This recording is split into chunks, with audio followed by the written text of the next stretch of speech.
Cek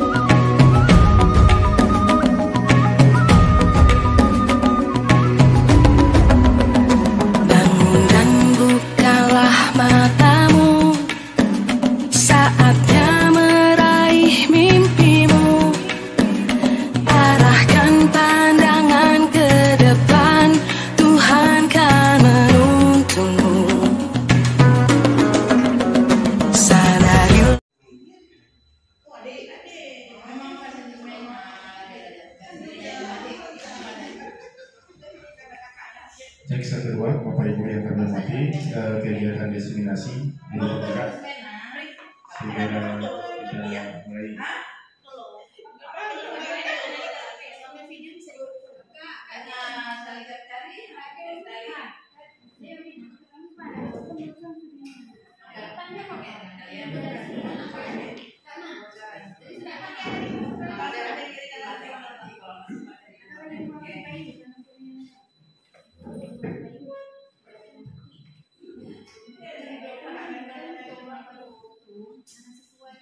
Ibu Bapak Ibu, mohon perhatian, kegiatan segera kita mulai. Assalamualaikum warahmatullahi wabarakatuh. Alhamdulillahirabbil alamin, wassalatu wassalamu ala asyrofil anbiya'i wal mursalin wa ala alihi wa sahbihi ajma'in. Puji dan syukur kita panjatkan kehadirat Allah Subhanahu wa taala yang senantiasa merupakan taufik dan hidayah kepada kita semua, sehingga kita masih dapat melakukan aktivitas sebagaimana biasanya. Salam dan salam tidak lupa dan tidak bosan kita selalu sajikan pakuan alam baginda Rasulullah Muhammad SAW. Seterusnya kepada keluarga beliau, sahabat beliau sekalian yang kami hormati, Kepala Sekolah Sekretariat Penerbangan Aceh, Ibu Pengawas Pembina, Bu Yuniati dan Bu Zuriati yang sudah membersamai kegiatan kita pada siang yang berbahagia ini. Kata-kata penghormatan kami kepada seluruh Dewan Guru yang sudah sedikiranya memenuhi undangan kami untuk mendengarkan paparan dari salah satu guru kita yang tergabung dalam komunitas guru penggerak angkatan 9 yang hari ini akan dibersamai oleh Ibu Nana Diana SD dalam hal mengimbaskan beberapa informasi terkait dengan materi-materi yang dipelajari di dalam pendidikan guru penggerak ini. Sebelum kita ke Bu Nana, kita mendengarkan sepatah dua patah kata dari Ibu Pengawas Pembina kepada Ibu Yuniati SPD LTD. Waktu dan tempat dipersilakan. Assalamualaikum warahmatullahi wabarakatuh. Waalaikumsalam. Puji syukur kita panjatkan kehadirat Allah SWT yang mana pada hari ini tanpa kita jadwal kita bisa bersama hari ini. Alhamdulillah kami dalam keadaan sehat sehingga bisa berhadir di sekolah tercinta ini. Dan tak lupa juga soal beriring salam kita haturkan kepada Nabi besar Muhammad SAW yang telah memberikan pencerahan kepada umatnya dari alam kegelapan ke alam yang penuh dengan ilmu pengetahuan seperti kita rasakan saat ini. Yang saya hormati Bapak Kepala SMK Penerbangan Aceh, Bapak Wakakur, Bu Nana selaku pemilik acara hari ini ya, guru penggerak, dan juga teman-teman guru semuanya yang telah berhadir pada tempat yang sangat kita cintai ini. Dalam kesempatan ini saya tidak banyak sekali mukadimah, tetapi yang perlu saya sampaikan bahwa guru penggerak ini salah satu yang harus kita ikuti oleh semua guru sekarang. Karena itu syarat utama untuk kita melakukan pengembangan diri, terutama kita dalam mencapai prestasi ya. Jadi di sini dari guru penggerak inilah nanti kita bisa mengikuti segala kegiatan. Apakah itu kita nanti mau jadi pengawas, apakah kita mau jadi kepala sekolah dan sebagainya, sehingga prioritas ini yang harus kita ambil. Ibu yakin di sekolah kita ini banyak guru-guru yang berprestasi, tetapi mungkin kesempatannya belum mengambil kesempatan yang ada. Seperti Bu Melia juga alhamdulillah sudah lulus ya Bu, tahap ini ya. Yang tahap 2 berapa Pak? 11 yang belum 11? Yang 11 ada yang mendaftar kita sekarang? Alhamdulillah, itu memang mudah-mudahan lulus ya. Dukungan kita semua harus kita saling mendukung di sini. Jangan kalau kita tidak saling mendukung, walaupun pintar sekali teman kita nggak akan berhasil. Jadi dukungan teman-teman, dukungan kepala sekolah, dukungan semua siswa yang ada di sekolah ini merupakan yang harus kita miliki. Kalau tidak, guru penggerak ini agak susah. Tetapi insya Allah dengan kita melalui tahapan-tahapan yang seperti Ibu Nana ini, Pak Heben juga pernah dulu melakukannya. Alhamdulillah kedepannya kita punya kesempatan yang sangat luar biasa. Karena pemerintah memang mengharapkan segala sesuatu yang ke depan ini memang harus dari guru penggerak.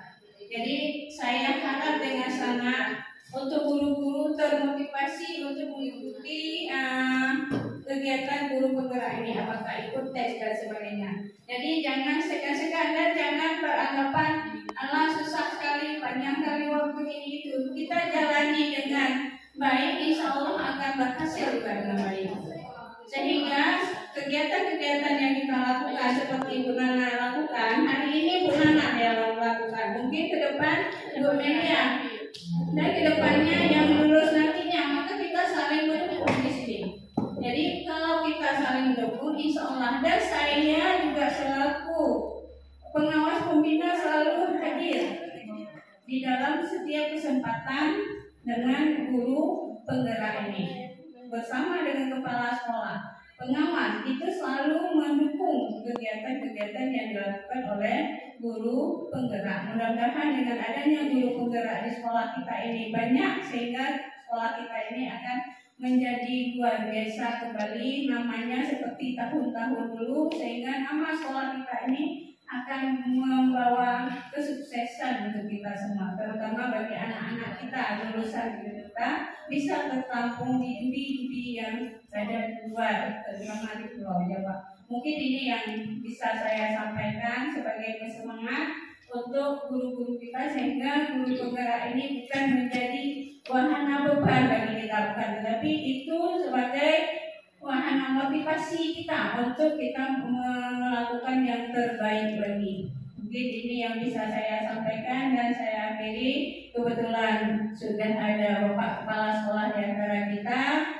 Mudah-mudahan Bapak, harapan dari saya bisa mendukung kegiatan-kegiatan daripada guru penggerak kita ini untuk guru kita sukses ke depannya. Ini harapan saya, mudah-mudahan ditanggapi dengan baik oleh Bapak Kepala Sekolah, sehingga guru-guru kita ini semua akan termotivasi untuk ikut guru penggerak. Dan saya akhiri, wabillahi taufiq wal hidayah. Wassalamualaikum warahmatullahi wabarakatuh.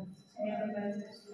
Waalaikumsalam warahmatullahi wabarakatuh. Saya ucapkan terima kasih kepada pengawas pembina yang sudah memberikan penguatan sekaligus arahan terkait dengan kegiatan yang ada di dalam pendidikan guru penggerak. Teman-teman yang kami hormati, sebagaimana disampaikan tadi, ini salah satu langkah yang bagus dalam hal mungkin pengembangan teman-teman. Kalaupun memang nanti dibuka angkatan 12, 13, bahkan 14, kami berharap teman-teman atau Bapak Ibu semua bisa mengikuti kegiatan ini, karena banyak hal yang didapat bukan hanya sebagai proses pengembangan karir, juga proses pengembangan dalam hal kompetensi pengetahuan guru bersangkutan juga sangat luar biasa. Oke, terima kasih sekali lagi kami ucapkan kepada Ibu Humas Pembina yang sudah memberikan anak-anak. Selanjutnya mungkin dari langsung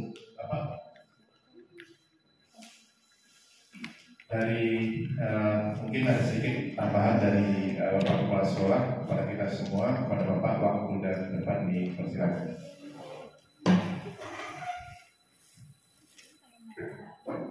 Bismillahirrahmanirrahim. Assalamualaikum warahmatullahi wabarakatuh.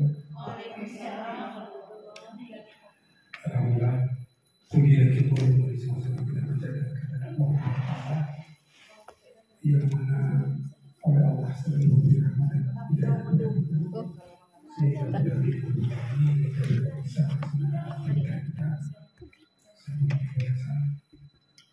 Selawat dan salam juga tak lupa kita sampaikan kepada wakil besar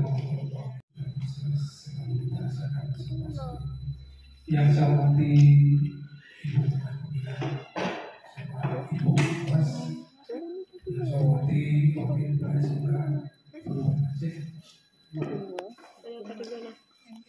Ibu Guru yang sudah hadir,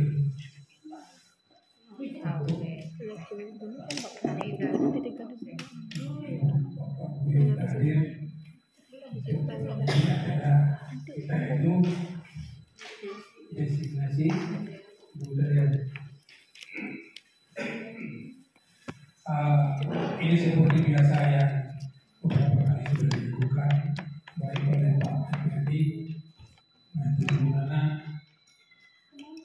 Jujur saja saya sangat mendukung dan saya juga mengharapkan juga kawan-kawan semua yang lain ini harus kita anggap sebagai upama air mengalir. Kita akan mengalir itu. Jadi jangan menjadi beban bahwa kita seorang guru kalau tidak update informasi kita akan ditinggalkan oleh anak-anak kita, oleh siswa kita. Dan di sini saya lihat sangat besar manfaatnya dan memang ini pintu ilmu bagi kita guru untuk menggapai potensi kita yang menjadi kepuasan kita juga bisa kita memberikan apa yang kita dapatkan kepada anak-anak didik kita. Kemarin ada 2 orang lagi yang mendaftar, Ibu Sari juga ada diberikan dan mendaftar. Saya harap semua kita sedikit demi sedikit dan semua. Dan sebagai guru, saya sudah pernah mengatakan dengan cuma hanya di sini saja, tapi ada apa namanya ikatan yang terpikir oleh kita.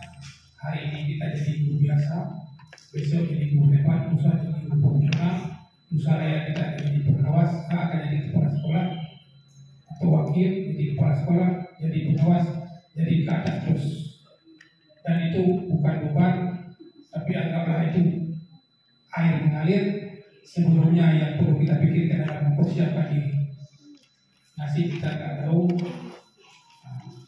bagaimana kita ke depan.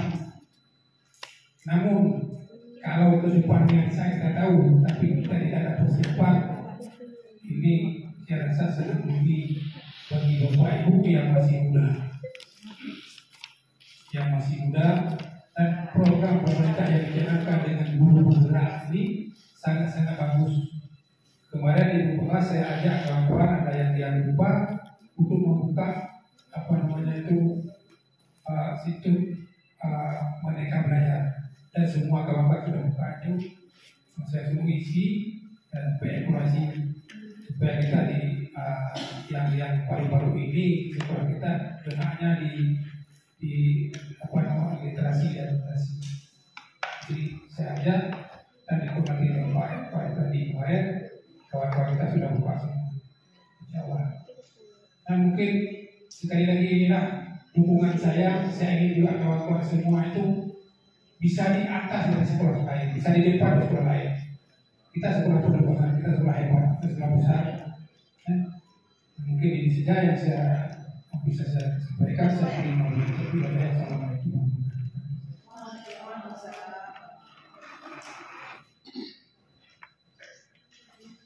Terima kasih yang mengucapkan kepada Bapak Kepala Sekolah yang sudah memberikan amanat penguatan kepada kita semua agar sejak kesempatan yang ada itu mestinya harus diambil untuk kebaikan mungkin kita semua. Baiklah Bapak Ibu dan teman-teman semua, tanpa memperpanjang lagi, langsung saja kita minta Bu Nana untuk menyampaikan ataupun mengikhlaskan apa yang sudah didapat dalam kegiatan guru penggerak ini. Saya pikir ini sangat menarik karena tidak semua orang mendapatkan akses seperti ini. Bapak Ibu yang berada dalam ruangan ini mendapatkan informasi-informasi yang pastinya luar biasa dari pendidikan penyajian Nusantara, kayak orang bergerak, misi yang sudah dirancang, terus juga bagaimana menerapkan budaya positif sehingga dalam proses keseharian kita sebagai guru bisa kita aktualisasikan dengan baik. Pada penata waktu dan tempat dipersilakan.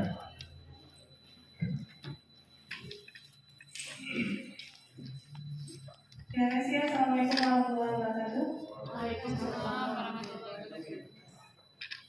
Alhamdulillah hidup kita ada Allah Subhanahu wa Ta'ala yang mana telah memberi kita kesempatan untuk dapat berkumpul di ruangan rapat SMK Perlembagaan ini. Kemudian tidak lupa pula salawat serta salam karena sama-sama kita sanjungkan kehadirat pangkuan Nabi Muhammad SAW yang mana telah membawa kita dari alam kebodohan ke alam yang penuh ilmu pengetahuan seperti saat ini. Yang saya hormati Bapak Kepala Sekolah, kemudian yang saya hormati Ibu Pengawas Pembina, dan juga yang saya hormati Ibu Bapak Wakil Kepala Sekolah, dan yang saya sayangi kawan-kawan guru dan sejawat yang ada di SMK Perlembagaan ini. Terima kasih telah berhadir hari ini. Mungkin tidak terlalu kaku ya, karena hari ini saya mau menyebarkan virus budaya positif. Nah, jadi ini positif jadi budaya positif, tidak jadi virus yang mematikan, tapi virus yang menumbuhkan atau mewujudkan profil pelajar Pancasila yang sudah lama hadir, tapi mungkin ada banyak yang belum kita terapkan, atau sudah terlaksana tapi belum terlaksana dengan baik. Nah, baik di sini untuk judulnya sendiri adalah menyebarkan pemahaman dan penerapan pengalaman budaya positif. Ini merupakan aksi nyata saya di modul 1.4. Tugasnya yaitu menyebarkan apa yang sudah saya pelajari selama modul 1.4. Baik, sebelumnya untuk kawan-kawan yang mungkin belum tahu, ini adalah konsep inti budaya positif. Di antaranya adalah perubahan paradigma belajar, kemudian disiplin positif, nilai-nilai kebajikan universal, kebutuhan dasar manusia, motivasi perilaku manusia, posisi kontrol guru, keyakinan kelas, dan segitiga restitusi. Nah, apa itu pelajaran dengan paradigma baru? Pelajaran dengan paradigma baru yaitu merupakan pembelajaran yang dirancang berdasarkan prinsip berdiferensiasi. Mungkin ada beberapa kawan yang sudah pernah dengar belajar berdiferensiasi. Nah, nanti mungkin ada di slide selanjutnya. Sehingga para peserta didik belajar sesuai kebutuhannya berdasarkan tahap perkembangannya sesuai teori psikologi modern untuk mewujudkan profil pelajar Pancasila. Nah, mungkin kawan-kawan sudah tahu ya profil pelajar Pancasila. Ada yang belum tahu? Ada kreatif, bernalar kritis, berkebinekaan global, kemudian mandiri, dan ada 6 ya untuk profil Pancasila sendiri. Nah, kemudian ini adalah miskonsepsi tentang teori kontrol. Miskonsepsi ini adalah seperti pandangan kita semua sebagai manusia. Nah, di sini itu miskonsepsinya ini dikategorikan atau dibahasakan seperti ilusi. Nah, ilusi guru dapat mengontrol murid, ilusi bahwa semua pemahaman positif itu efektif dan bermanfaat, kemudian ilusi bahwa kritik dan membuat dasar salah mampu menguatkan karakter, kemudian ilusi bahwa orang dewasa boleh memaksa atau dapat memaksa. Nah, kemudian di sini adalah mengubah paradigma stimulus respon ke posisi kontrol. Nah, di sini mungkin teman-teman bisa lihat juga di sini ada salah satunya stimulus responnya, misalnya realitas kebutuhan kita sama. Itu pemikiran kita bahwa kalau di stimulus respon itu kita kebutuhannya itu sama. Tapi di posisi kontrol kontrol kita menempatkannya adalah prioritas yang terjadi adalah bahwa kebutuhan kita itu berbeda. Kemudian yang selanjutnya mungkin semua orang melihatnya hal yang sama, padahal tidak semua orang melihat hal yang sama, tapi melihatnya semua secara berbeda. Nah, itulah yang akan kita ubah paradigmanya dari yang pertama stimulus respon itu yang sesuatu hal secara responsif yang kita lakukan, nah menjadi teori kontrol. Nah, teori kontrol ini nanti juga akan kita bahas di slide selanjutnya. Nah, kemudian inilah dia kita masuk ke disiplin positif. Nah, tadi kita sudah saya jelaskan konsep-konsep inti budaya positif. Nah, kita tadi sudah masuk ke belajar dengan paradigma baru, yaitu mengubah stimulus respon ke posisi kontrol. Kemudian ini disiplin positif. Disiplin positif ini berasal dari kata disiplina, mengacu pada yang artinya belajar. Nah, sama, walaupun kita sudah jadi guru, sebenarnya kita masih belajar. Makanya ada quotes mengatakan bahwa guru yang hebat itu adalah guru yang selalu belajar dan terus belajar. Dan murid tidak mengingat apa yang kita kasih materinya, tapi bagaimana kita memperlakukan murid tersebut. Nah, di sini disiplin itu mengacu pada diri sendiri yang memiliki tanggung jawab terhadap apa yang dilakukannya dengan apa yang dipercayanya. Nah, kemudian disiplin positif adalah merupakan salah satu penerapan disiplin yang bertujuan untuk menumbuhkan kesadaran serta memberdayakan peserta didik tanpa imbalan, penghargaan, ancaman atau hukuman. Nah, kemudian selanjutnya nilai-nilai kebajikan. Nilai-nilai kebajikan yaitu nilai yang disepakati bersama, lepas dari suku bangsa, agama, bahasa maupun latar belakang. Nah, di sini contoh nilai kebajikan di institusi atau organisasi. Contoh misalnya di profil belajar Pancasila di sini ada beriman dan bertakwa dan berakhlak mulia, gotong royong, mandiri, kreatif.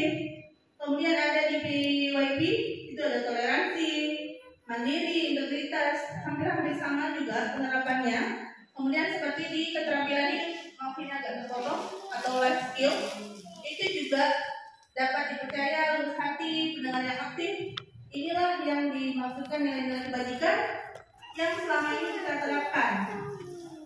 Jadi kayak mandiri, kreatif, itu ada di profil belajar Pancasila, ada di FYP, ada juga di life skill.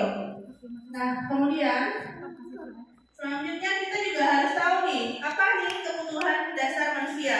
Kebutuhan dasar manusia sendiri adalah segala sesuatu yang kita lakukan untuk mendapatkan apa yang kita inginkan. Seluruh tindakan yang kita lakukan memiliki tujuan tertentu, dan semua usaha yang kita lakukan adalah dalam rangka agar kebutuhan dasar kita terpenuhi. Itulah yang namanya kebutuhan dasar manusia. Nah, apa saja sih kebutuhan dasar manusia itu? Kebutuhan dasar manusia itu ada 5. Yang pertama, kita untuk bertahan hidup. Kemudian kita kasih sayang, merasa harus diterima di dalam lingkungan kita kan, di dalam kalau zaman sekarang ada circle, ada geng, ada segala macam, kita harus merasa diterima. Itu namanya kasih sayang yang harus ada di dalam kebutuhan dasar. Kemudian penguasaan itu harga diri kita di situ, kita memimpin di situ. Kemudian untuk di kebebasan ini ada juga mandiri, memiliki pilihan dan mencoba hal-hal baru, itu termasuk dalam hal kebebasan. Kemudian dalam hal kesenangan itu bermain, humor, ketawa. Inilah 5 kebutuhan dasar manusia yang harus terpenuhi. Nah, kemudian kita termasuk juga ke motivasi perilaku manusia. Motivasi itu ada 2, motivasi intrinsik sama motivasi ekstrinsik. Motivasi intrinsik itu adalah motivasi yang memang sudah ada dalam diri kita sendiri, tanpa ada dukungan dari luar. Itu motivasi itu muncul dengan sendirinya. Dalam artian itulah motivasi yang sudah ada dari diri kita sendiri, motivasi intrinsik. Sedangkan motivasi ekstrinsik itu motivasi yang didukung oleh orang-orang luar. Orang luar itu apa? Keluarga, teman, orang-orang terdekat, atau dari pekerjaan. Itu adalah dukungan dari ekstrinsik. Nah, kalau dukungan intrinsik, motivasi perilakunya itu yang pertama untuk menghindari ketidaknyamanan atau hukuman. Contoh misalnya, kita datang ke sekolah karena misalnya absennya jam 8. Nanti kalau kita nggak datang jam 8, keluar rekap absen misalnya telat absen atau tidak hadir, itu daripada nggak nyaman, daripada dapat hukuman, udahlah datang aja. Nah, itu salah satunya motivasi intrinsik itu kita untuk menghindari ketidaknyamanan. Kemudian selanjutnya ada untuk mendapatkan imbalan atau penghargaan atau reward. Nah, sama juga seperti yang sebelumnya, bahwa kita inginnya biar nanti dapat reward di akhir, kita dapat piala, misalnya piala guru terfavorit, karena motivasi kita ke situ. Nah, sedangkan motivasi ekstrinsik itu kita untuk menjadi orang yang mereka inginkan. Berarti kita posisinya atau kontrolnya dikontrol oleh orang lain. Itu motivasi ekstrinsik. Nah, kemudian budaya positif lainnya adalah 5 posisi kontrol guru. Nah, kita sebagai guru itu posisinya yang pertama sebagai penghukum, kemudian sebagai pemantau, sebagai pembuat masalah, sebagai teman, dan sebagai manajer. Nah, di sini mungkin Bapak Ibu setelah saya sampaikan, Ibu Bapak akan menempatkan diri saya sebagai guru yang posisi kontrolnya apa sih? Yang selama ini mungkin ada kata-kata yang kalimat-kalimat yang melugaskan, ibu adalah seorang pemantau, ibu adalah seorang penghukum. Nah, ini dari sini, ini contoh untuk beberapa kalimat. Ini di contohnya peserta didik tidak menggunakan atribut lengkap saat upacara. Nah, contohnya ketika anak tidak menggunakan atribut, terus ada guru yang bilang, kamu harus bendera 1 jam. Itu merupakan kita guru sebagai posisi kontrol penghukum. Nah, kemudian di selanjutnya pembuat dasar bersalah. Pembuat dasar bersalah itu banyak kalimatnya ya. Di antaranya berapa kali Bapak Ibu harus memberitahu kamu selalu saja membuat ibu kecewa. Itu kita sebenarnya membuat anak tersebut merasa bersalah. Tapi itu menurut kita sudah kata-kata yang baik. Nah, kemudian selanjutnya sebagai teman. Nah, sebagai teman ya kita berperilaku dengan anak-anak sebagai teman. Ayo dong, ikuti peraturan sekolah. Tolong bantu ibu bapak ya. Sekali ini aja. Nah, nanti sudah tidak apa-apa. Lain kali jangan berbuat seperti ini lagi ya. Kita menempatkan diri sebagai teman. Nah, sedangkan sebagai pemantau, kita menyampaikan kalimat bahwa, kamu sudah melanggar peraturan sekolah, kamu tahu dong konsekuensinya. Jadi setelah upacara, kamu beli atributnya di koperasi dan jangan diulangi lagi ke depannya. Itu bahasa-bahasanya. Nah, kemudian yang terakhir adalah posisi kontrol kita sebagai manajer. Nah, bahasanya, apakah kamu tahu kesalahan kamu dan kira-kira berapa kamu akan memperbaiki kesalahan kamu? Nah, sekarang mungkin contoh-contoh yang saya sampaikan, mungkin ibu-ibu, karena nggak ada bapak-bapak, ibu-ibu dapat menempatkan diri. Kira-kira posisi kontrol apa itu? Ayo. Pemberi rasa bersalah. Oke, nomor 2, kamu tidak pernah benar melakukannya. Itu masalah. Ayo. Nah, kemudian apa rencanamu untuk menyelesaikan masalah ini? Mengayomi, manajer. Nah, kemudian yang nomor 4, ayolah lakukan demi bapak ibu ya. Itu sebagai teman, tuh. Kemudian yang nomor 5, kamu tidak akan pernah mendapatkan nilai apabila tidak mengerjakan tugasmu. Menghukum, itu bisa menghukum, bisa juga masuk ke pemantau, hampir 11-12 ya. Nah, berarti kawan-kawan sudah paham, mungkin sekarang sudah mulai bisa mengkoreksi diri sendiri. Mungkin dari pembelajaran saya secara budaya positif, kawan-kawan selama ini, apa sih saya sebagai kontrol apa? Kita memang nggak mungkin langsung berubah balik tangan, tapi pelan-pelan. Saya juga jadi guru penggerak juga belajarnya pelan-pelan, merubah diri saya sendiri. Nanti di terakhir ya, oke, saya buka. Oke, kemudian di keyakinan kelas.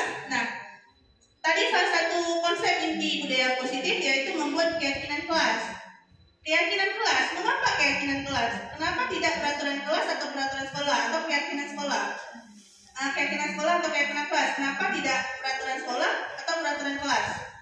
Nah, yang selama ini sudah kita pernah lakukan, mungkin beberapa guru ada yang membuat ketika pembelajaran di awal namanya kesepakatan kelas. Ada juga yang membuat kontrak belajar, mungkin seperti Bu Media bilang. Mungkin ada juga yang membuat aturan kelas. Nah, itu macam-macam ya. Nah, ini namanya kita keyakinan kelas. Apa sih pembentukan keyakinan kelas? Bedanya dengan peraturan sekolah atau peraturan kelas. Yang pertama, bersifat abstrak. Kemudian, berupa pernyataan universal. Universal itu berarti secara umum. Kemudian dibuat dalam pernyataan positif. Jadi tidak menyalahkan, tidak menyudutkan, tapi dengan pernyataan positif. Kemudian sedikit saja agar mudah diingat. Itu buat keyakinan kelas. Kemudian sesuai dengan kondisi kelas atau sekolah sehingga mudah diterapkan. Kemudian semua warga sekolah kelas dilibatkan saat membuat keyakinan kelas atau keyakinan sekolah. Nah, bedanya kawan-kawan, keyakinan kelas itu kita buatnya secara simple. Simple, misal nih salah satu contohnya keyakinan kelas. Kita buat keyakinan kelas dengan ada anak di kelas sebelum masuk. Keyakinan kelas yang pertama datang tepat waktu, bisa. Kemudian jujur, kemudian rajin. Itu salah satu contoh untuk keyakinan kelas misalnya kita membuat dengan anak-anak. Kenapa singkat, padat dan jelas? Yang pertama, anak-anak meyakini itu. Kemudian anak-anak akan berpikir ulang, oh bahwa saya ada keyakinan kelas yang harus saya patuhi. Nah, itu makanya dibuat namanya keyakinan kelas. Nah, kemudian yang terakhir ada namanya segitiga restitusi. Apa itu segitiga restitusi? Segitiga restitusi ini adalah sebenarnya lebih kita bilang ini biasanya yang melakukan orang guru BK. Namanya penyelesaian masalah. Cuman kita menggunakan yang guru-guru ini menggunakan penyelesaian dengan segitiga restitusi untuk murid di dalam pembelajaran kita khususnya. Beda dengan masalah yang dihadapi oleh anak di luar di kelas kita. Kenapa menggunakan segitiga restitusi? Jadi kita tidak ada misalnya anak ketahuan menyontek, kita langsung panggil hukum menulis kalimat 1000 kalimat misalnya. Itu tidak boleh. Jadi kita menggunakan namanya segitiga restitusi. Di antaranya yang pertama, kita menstabilkan identitas. Nanti saya kasih contoh. Kemudian memvalidasi tindakan yang salah. Kemudian menanyakan keyakinan kelas yang sudah dibuat dengan guru kelasnya. Nah, ini dia ya segitiga restitusi, yaitu suatu proses dialog yang dijalankan oleh guru atau orang tua agar menghasilkan murid yang mandiri dan bertanggung jawab. Nah, di sini berdasarkan prinsip membuat kesalahan adalah bagian dari proses pembelajaran menggeser identitas gagal ke identitas sukses. Ini menstabilkan identitas.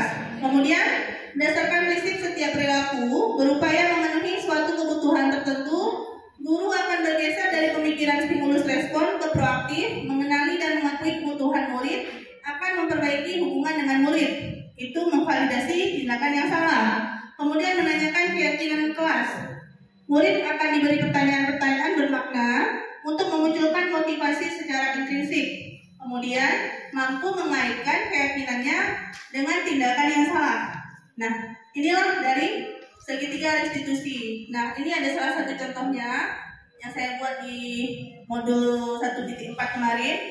Ini ada skenario-nya. Skenario fase 1 adalah Aliza yang tidak mengerjakan tugas ketika saya tidak masuk. Jadi, inilah mungkin untuk kalau baca skenario-nya kan lebih lama. Jadi, seperti ini bentuk videonya.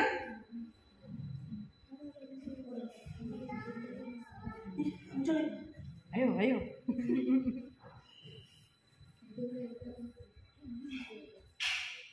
Itu template aja itu, bukan videonya. Tapi di sini Enggak terlink gitu. Tidak terlink karena enggak di-link. Oke, sebentar ya.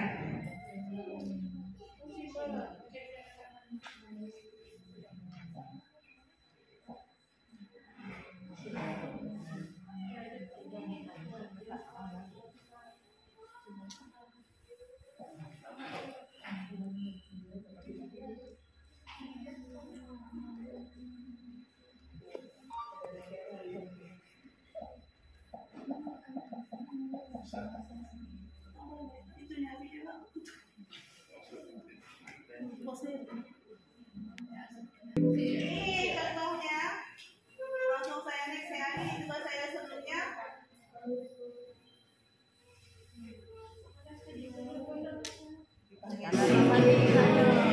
Karena rampan nih, makanya panas. Apa 2 jam? Paling salah. Mungkin kurang terdengar, nanti boleh saya share juga untuk skenario-nya, tapi bahasanya seperti kalimat-kalimat yang saya sampaikan tadi di penjelasan kuliah posisi. Ada siapa tuh?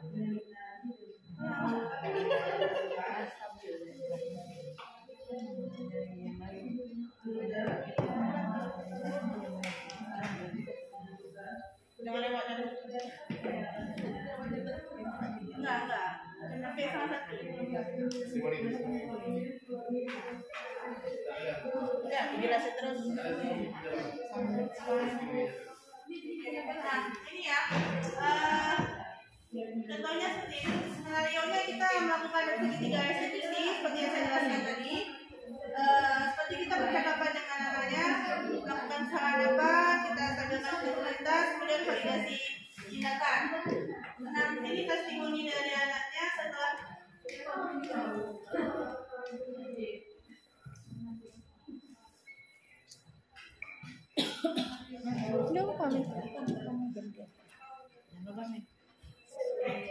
Iya, sampai satu.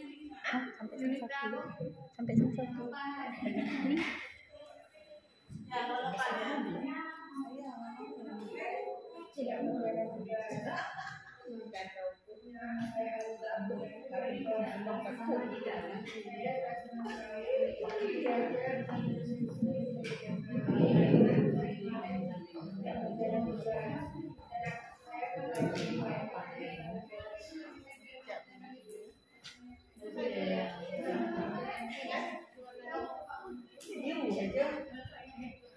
Nah, ini mungkin kalau yang lebih lengkapnya boleh langsung like, comment, dan subscribe untuk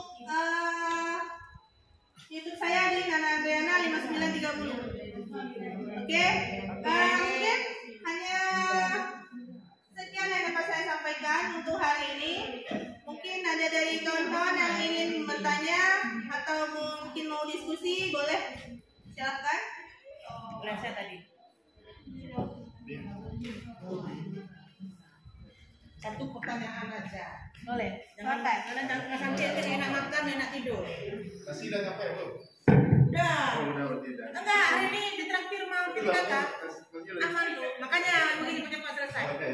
Udah direkam. Terima kasih Bu Nana atas waktunya. Tadi saya melihat ada 5 macam apa tadi? Posisi kontrol. Di situ apa namanya ya? Lebih dari metode approach ya, pendekatan kita kepada anak ya. Oke ya. Di situ saya lihat ada 5 macam. Kelima macam itu saya rasa bisa tidak satu guru itu tidak bisa hanya satu cara melakukan.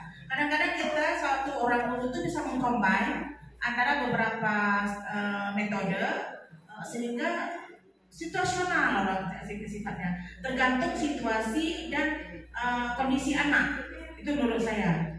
Kalau memang harus kita sebagai si pembuku, tapi kalau keseringan bukan anaknya yang bermasalah, gurunya jadi tensi tinggi. Itu. Dan satu lagi ya, tadi kami sempat bertanya berbicara sama Bu Melia, mana yang paling bagus di antara kelima itu? Melihat kondisi. Tapi ada 2 intinya di sini. Apakah dia bisa kita combine antara beberapa macam dan mana yang paling bagus di antara kelima ini? Terima kasih. Assalamualaikum warahmatullahi wabarakatuh. Kita ada lagi yang lain atau dijawabin dulu? Oke, baik. Terima kasih Bu Marhama sudah menanyakan masalah posisi kontrol guru. Ini posisi kontrol guru yang sudah dibuat ini adalah ini yang sudah realita di lapangan. Nah, posisi guru manakah yang harus kita capai adalah posisi kontrol guru kita sebagai manajer. Karena manajer ini adalah kita melakukan itu tidak menghukum. Nah, makanya kita sebaiknya tidak menggunakan posisi kontrol kita sebagai menghukum, membuat rasa bersalah. Kenapa? Kita di saat kita melakukan segitiga restitusi, mungkin menurut kita itu sudah baik, tapi ada beberapa anak yang itu menjadi gagal identitasnya. Gagal identitasnya apa? Misalnya ada beberapa anak yang tidak suka. Makanya kita di guru penggerak ini, kita yang harus memahami anak, memahami karakter anak. Makanya ada namanya pembelajaran berdiferensiasi. Nah, ketika kita berdiferensiasi ini, kita berarti harus tahu nih, anak ini gaya belajarnya seperti apa, kemudian anak ini seperti apa, maunya seperti apa. Jadi kita menganalisis kebutuhan anak terlebih dahulu, Bang. Jadi kalau masalah mengcombine, di sini kalau secara aturannya tidak boleh. Kita hanya menggunakan, kalau bisa kita mencapai langsung ke posisi kontrol manager, kontrol guru sebagai manager. Jadi di situ, makanya kita di situ sebagai kontrol manager kan kita menanyakan nih, masalahnya apa? Kamu ada solusi nggak untuk menyelesaikan masalah ini? Jadi kita hanya menuntut. Jadi kita, makanya kemarin mungkin waktu Pak Alfiandi sudah menjelaskan bahwa kita sebagai guru ini menurut Ki Hajar Dewantara adalah sebagai among.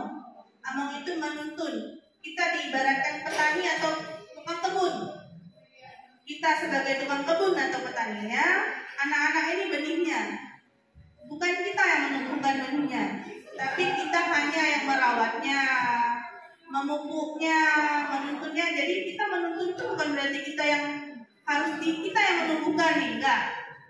Kita hanya mendampingi, mengarahkan anaknya ke arah mana. Nah, seperti itu ya. Nah, jadi kalau untuk mengcombine, kalau menurut pemahaman saya tuh setelah saya pelajari itu tidak. Tapi sebenarnya di sini di budaya positif ini kita sebagai guru kita harus bisa memposisikan kontrol kita sebagai manajer. Nah, mungkin ada lagi pertanyaan kawan-kawan, kita masih ada waktu sekitar 15 menit lagi. Menciptakan budaya positif ini nggak mungkin dari saya sendiri. Jadi kalau misalnya saya sudah menerapkan budaya positif, makanya kenapa harus disebarkan ke kawan-kawan sejawat, itu agar kawan-kawan juga membantu saya menerapkan budaya positif di sekolah. Mungkin selama ini sudah ada budaya positifnya, cuman belum efektif. Nah, jadi kalau yang bergerak cuma saya, yang bergerak cuma ibu pengawas, yang bergerak cuma kepala sekolah, itu otomatis budaya positifnya tidak akan berjalan. Nah, ayolah kawan-kawan kita melaksanakan namanya budaya positif di sekolah. Mungkin dimulai dari yang wali kelas untuk membuat keyakinan kelas di kelasnya, kemudian mulai memposisikan diri yang selama ini kalau kita bilang ke anak-anak, oh nggak bisa, nah kayak saya, jadi selama ini mungkin saya harus mulai bersabar, mengurangi itu. Jadi sebenarnya kalau kita bilang anak-anak kita kalau dikasih tahu itu nasihat itu kurang ya, makanya harus ada menghukum. Cuma itulah dia, kalau kita sebagai among itu nggak boleh. Mungkin Bu Ila ada yang ditanyakan?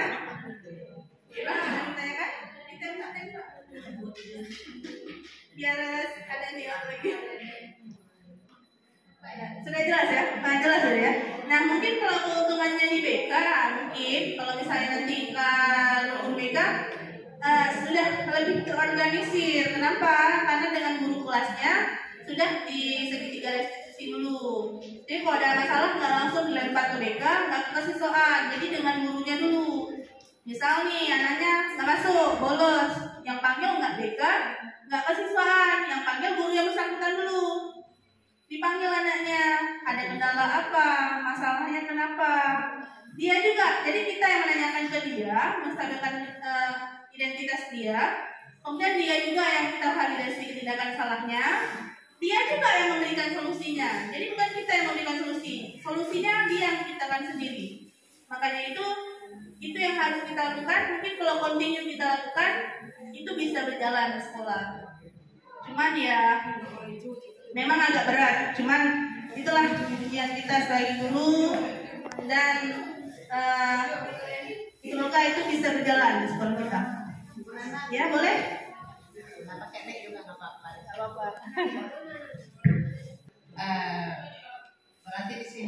posisi guru diajukan sebagai manajer.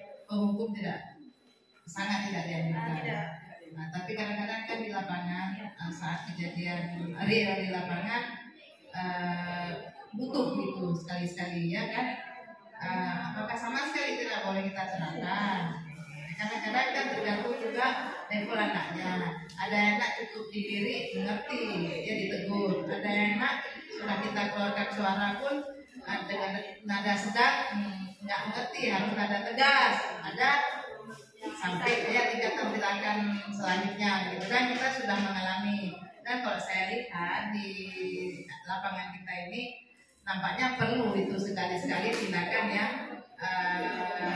yang tegas dan keras ya kan. Karena tergantung juga situasi sekolahnya, objeknya ya kan. Kalau soal seperti push up tadi, saya sendiri itu melakukannya juga karena adalah sedikit punishment kepada bisa terlambat masuk dengan yang tidak terlambat kan sama saja, atau terlambat balik ya. Ini pengalaman ini jadi curhatan, tapi nggak ada yang dengar. Ada yang maksudnya kan kita pengalaman ini sudah 2 kali IB ya ibu semua ya. Ini kasih kesempatan sudah 2 kali IB. Pertama untuk anak kelas 10 ya, 2 kali IB sudah. IB pertama itu yang balik nggak sampai 50% siswanya, padahal kemarin minggu UTS. Kemudian IB kedua 50% yang balik. Malah tadi satu kelas hanya 8 siswa yang balik. Jadi itu kan memang itu bukan persoalan pribadi, tapi lembaga dan bagaimana itu solusinya. Saya rasa harus ada tindakan tegas supaya tidak berulang. Karena kelas 1 saja sudah berani dia. Sampai saya bilang tadi ini baru pertama loh nak, sersan saja nggak ada yang IB nggak balik sampai sejumlah ini. Terima kasih. Terima kasih Bu Susi. Sebenarnya kalau kita kembali ke real life-nya, itu memang sebenarnya hal yang seperti ini anak-anak kita sekarang udah nggak mempan. Cuman inilah yang diharapkan oleh pendidikan saat ini. Kenapa? Itulah yang menurut analisis yang menyebabkan karakter anak-anak itu seperti tidak baik.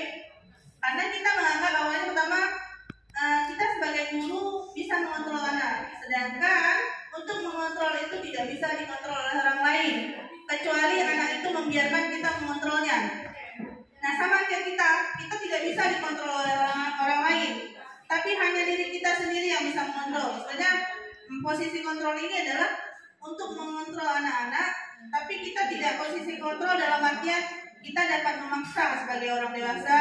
Kita tidak merasa bahwa murid itu milik kita untuk kita kontrol sepenuhnya. Mungkin itu yang diharapkan di sini Bu. Jadi kalau secara kayak saya lakukan segitiga restitusi, kalau di anak kita mungkin nanti Allah cuma dipanggil dinasehati. Nah seperti itu mungkin itulah yang nanti sama-sama coba kita terapkan dalam karakter ya.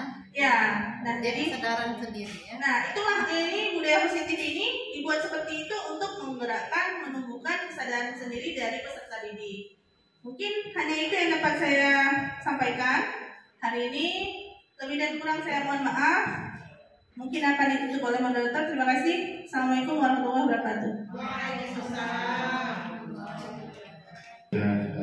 Memberikan pengetahuan terkait dengan budaya positif sekaligus praktik baik yang sudah dilaksanakan di ruang-ruang kelasnya. Sekali lagi mudah-mudahan terima kasih atas waktu dan kesempatannya. Bapak Ibu yang kami hormati dan kami muliakan, demikian saja kegiatan kita pada siang berbahagia ini. Sekali lagi ucapkan terima kasih yang sebesar-besarnya sudah menghadiri undangan kami. Lebih dan kurang kami mohon maaf. Billahi taufiq wal hidayah. Assalamualaikum warahmatullahi wabarakatuh. Waalaikumsalam. Kira-kira posisi kontrol apa itu? Ayo. Pemberi rasa bersalah. Oke, nomor 2, kamu tidak pernah benar melakukannya. Itu masalah. Ayo. Nah, kemudian apa rencanamu untuk menyelesaikan masalah ini? Mengayomi manajer. Nah, kemudian yang nomor 4, ayolah lakukan demi Bapak Ibu ya. Itu sebagai teman, betul. Kemudian yang nomor 5, kamu tidak akan pernah mendapatkan nilai apabila tidak mengerjakan tugasmu. Menghukum, itu bisa menghukum, bisa juga masuk ke pemantau, hampir 11-12 ya. Nah, berarti kawan-kawan sudah paham, mungkin sekarang sudah mulai bisa mengkoreksi diri sendiri, mungkin dari pembelajaran saya secara budaya positif, kawan-kawan selama ini, apa sih saya sebagai guru kontrol apa? Kita memang nggak mungkin langsung berubah balik tangan, tapi pelan-pelan. Saya juga jadi guru penggerak juga belajarnya pelan-pelan merubah diri saya sendiri. Nanti di terakhir ya, oke, saya buka.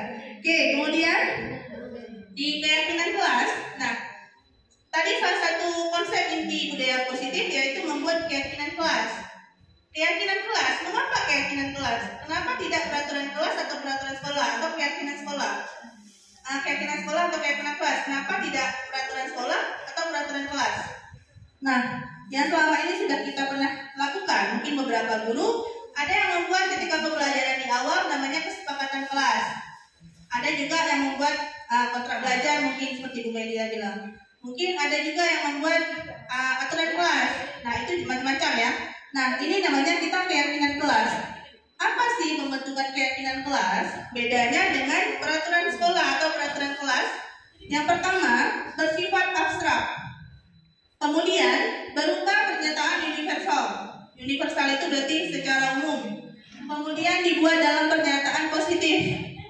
Jadi tidak menyalahkan, tidak menyudutkan, tapi dengan pernyataan positif. Kemudian sedikit saja agar mudah diingat. Itu buat keyakinan kelas. Kemudian sesuai dengan kondisi kelas atau sekolah sehingga mudah diterapkan. Kemudian semua warga sekolah kelas dilibatkan saat membuat keyakinan kelas atau keyakinan sekolah. Nah, bedanya kawan-kawan, keyakinan kelas itu kita buatnya secara simple. Misal nih salah satu contohnya keyakinan kelas. Kita buat keyakinan kelas dengan ada anak di kelas sebelum masuk. Keyakinan kelas yang pertama datang tepat waktu, bisa. Kemudian jujur, kemudian rajin. Itu salah satu contoh untuk keyakinan kelas misalnya kita membuat dengan anak-anak. Kenapa singkat padat dan jelas? Yang pertama, anak-anak meyakini itu.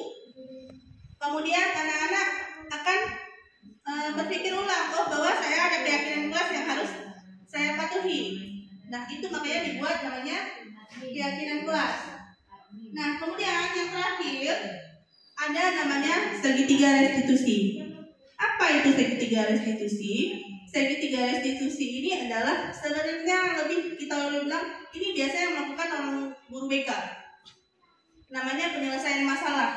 Cuman kita menggunakan yang guru-guru ini menggunakan penyelesaian dengan segitiga restitusi untuk murid di dalam pembelajaran kita khususnya.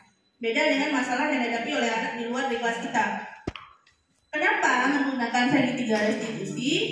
Jadi kita tidak ada misalnya anak ketahuan menyontek, kita langsung panggil hukum menulis kalimat 1000 kalimat misalnya. Itu tidak boleh. Jadi kita menggunakan namanya segitiga restitusi. Di antaranya yang pertama, kita menstabilkan identitas.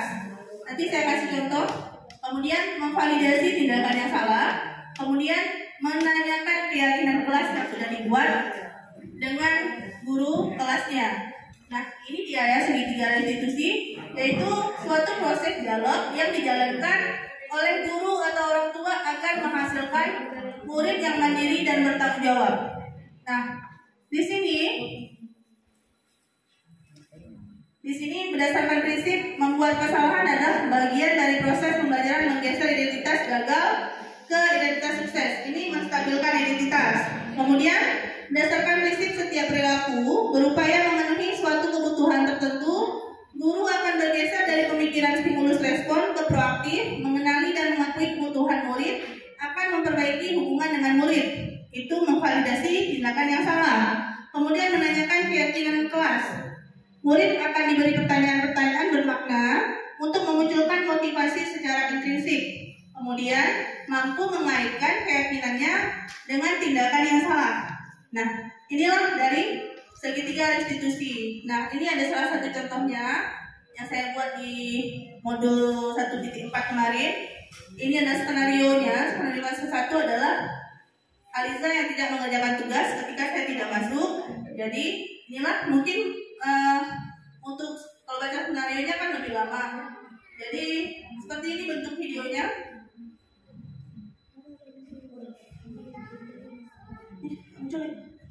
Ayo.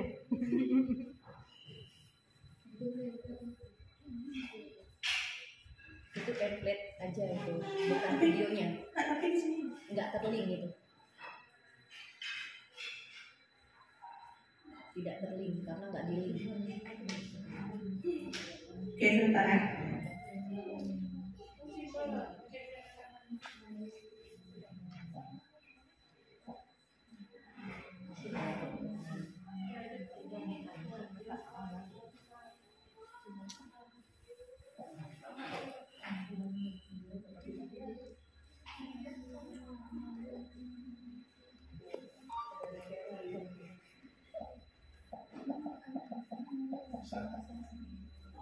Itunya video.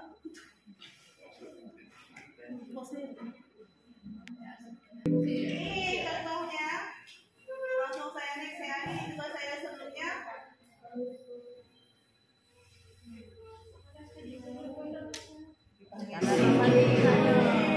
Panas nih, makanya panas. Apa 2 jam? Paling salah. Mungkin kurang terdengar, nanti boleh saya share juga untuk skenario-nya. Tapi bahasanya seperti kalimat-kalimat yang saya sampaikan tadi di penjelasan di diapositif.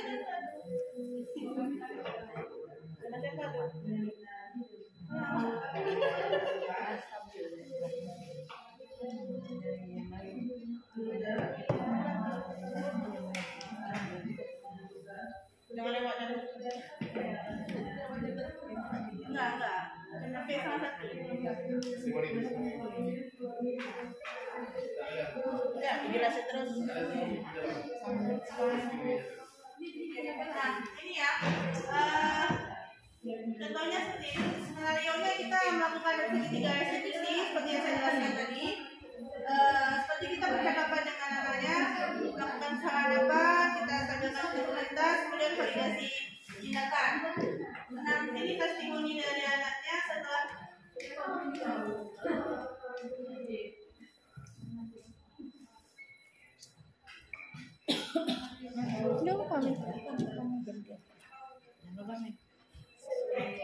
Alia,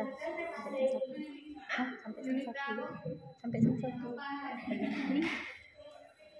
ya, kalau depan ya.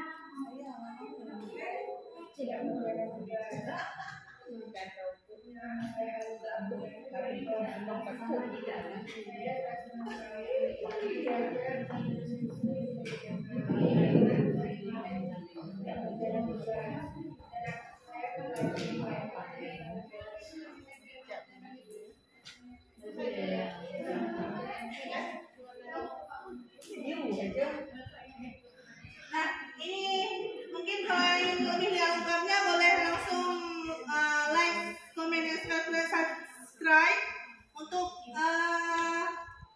YouTube saya di Nana Adriana 5930. Oke, mungkin hanya sekian yang dapat saya sampaikan untuk hari ini. Mungkin ada dari kawan-kawan yang ingin bertanya atau mungkin mau diskusi, boleh silakan. Boleh saya tadi. Satu pertanyaan aja. Boleh. Silakan. Karena jangan sampai itu enak makan, enak tidur. Nasi udah nyampe belum? Udah. Oh, udah tidak. Enggak, hari ini ditraktir mau kita datang. Aman tuh. Makanya begini cepat selesai. Oke. Mulai rekam. Terima kasih Bu Nana atas waktunya. Tadi saya melihat ada 5 macam apa tadi? Posisi kontrol. Posisi kontrol. Di situ apa namanya ya? Lebih dari metode approach ya, pendekatan kita kepada anak ya. Oke deh.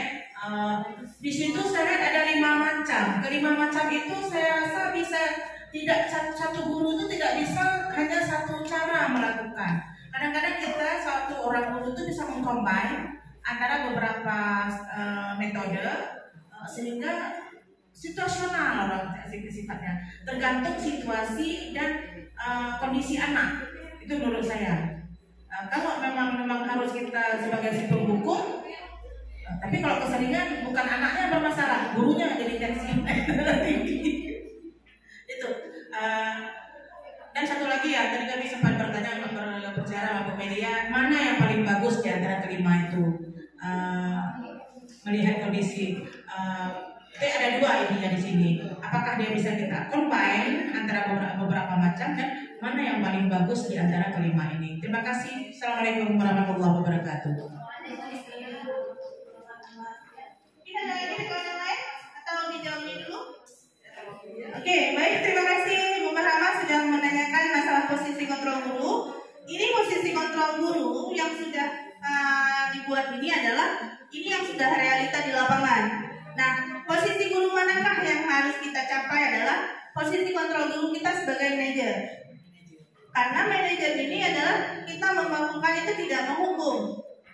Nah, makanya kita sebaiknya tidak menggunakan posisi kontrol kita sebagai menghukum, membuat rasa bersalah. Kenapa? Kita di saat kita melakukan segitiga restitusi, mungkin menurut kita itu sudah baik. Tapi ada beberapa anak yang itu menjadi gagal identitasnya. Gagal identitasnya apa? Misalnya ada beberapa anak yang tidak suka. Makanya kita di guru penggerak ini kita yang harus memahami anak, memahami karakter anak. Makanya ada namanya pembelajaran berdiferensiasi. Nah, ketika kita berdiferensiasi ini, kita berarti harus tahu nih anak ini gaya belajarnya seperti apa, kemudian anak ini seperti apa, maunya seperti apa. Jadi kita menganalisis kebutuhan anak terlebih dahulu, Bang. Jadi kalau masalah mengcombine di sini kalau secara aturannya tidak boleh. Kita hanya menggunakan kalau bisa kita mencapai langsung ke posisi kontrol manajer, kontrol guru sebagai manajer. Jadi di situ makanya kita di situ sebagai kontrol manajer kan kita menanyakan nih masalahnya apa? Kamu ada solusi nggak untuk menyelesaikan masalah ini? Jadi kita hanya menuntut. Jadi kita makanya kemarin mungkin waktu Pak Arfandi sudah menjelaskan bahwa kita sebagai guru ini menurut Ki Hajar Dewantara adalah sebagai among. Among itu menuntun. Kita diibaratkan petani atau tukang kebun. Kita sebagai tukang kebun atau petaninya, anak-anak ini benihnya. Bukan kita yang menumbuhkan benihnya, tapi kita hanya yang merawatnya, memupuknya, menuntunnya. Jadi kita menuntun itu bukan berarti kita yang harus kita yang menumbuhkan nih, enggak. Kita hanya mendampingi, mengarahkan anaknya ke arah mana. Nah, seperti itu ya. Nah, jadi kalau untuk mengcombine, kalau menurut pemahaman saya tuh setelah saya pelajari itu tidak. Tapi sebenarnya di sini di budaya positif ini kita sebagai guru kita harus bisa memposisikan kontrol kita sebagai manajer. Nah, mungkin ada lagi pertanyaan dari kawan, kita masih ada waktu sekitar 15 menit lagi. Menciptakan budaya positif ini mungkin dari saya sendiri. Jadi kalau misalnya saya sudah menerapkan budaya positif, makanya kenapa harus disebarkan ke kawan-kawan sejawat itu agar kawan-kawan juga membantu saya menerapkan budaya positif di sekolah. Mungkin selama ini sudah ada budaya positifnya, cuman belum efektif. Nah, jadi kalau yang bergerak cuma saya, yang bergerak cuma ibu pengawas, yang bergerak cuma kepala sekolah, itu otomatis budaya positifnya tidak akan berjalan. Nah, ayolah kawan-kawan kita melaksanakan namanya budaya positif di sekolah. Mungkin dimulai dari yang wali kelas untuk membuat keyakinan kelas di kelasnya, kemudian mulai memposisikan diri yang selama ini kalau kita bilang ke anak-anak, oh nggak bisa, nah kayak saya. Jadi selama ini mungkin saya harus mulai bersabar, mengurangi itu. Jadi sebenarnya kalau kita bilang anak-anak kita kalau dikasih tahu itu nasihat itu kurang ya, makanya harus ada menghukum. Cuma itulah dia, kalau kita sebagai among itu nggak boleh. Mungkin Bu Ila ada yang ditanyakan? Ila ada yang ditanyakan?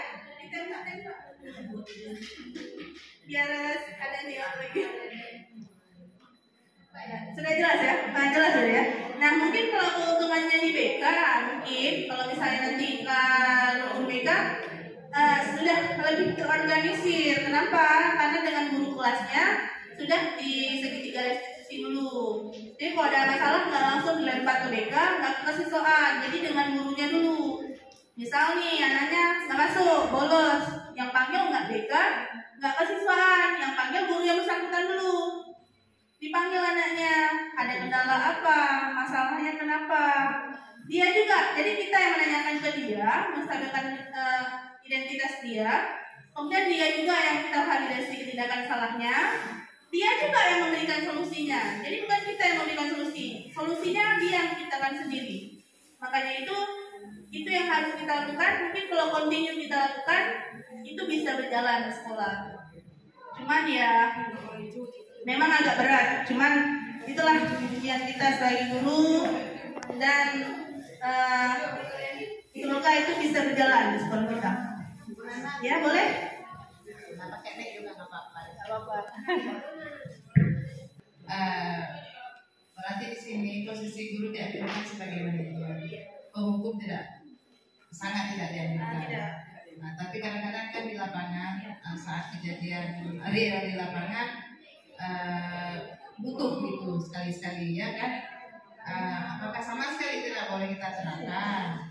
Kadang-kadang kan tergantung juga level anaknya. Ada anak cukup diri mengerti, dia ditegur. Ada anak sudah kita keluarkan suara pun dengan nada sedang nggak mengerti, harus nada tegas. Ada sampai ya tindakan selanjutnya gitu kan, kita sudah mengalami. Dan kalau saya lihat di lapangan kita ini nampaknya perlu itu sekali-sekali tindakan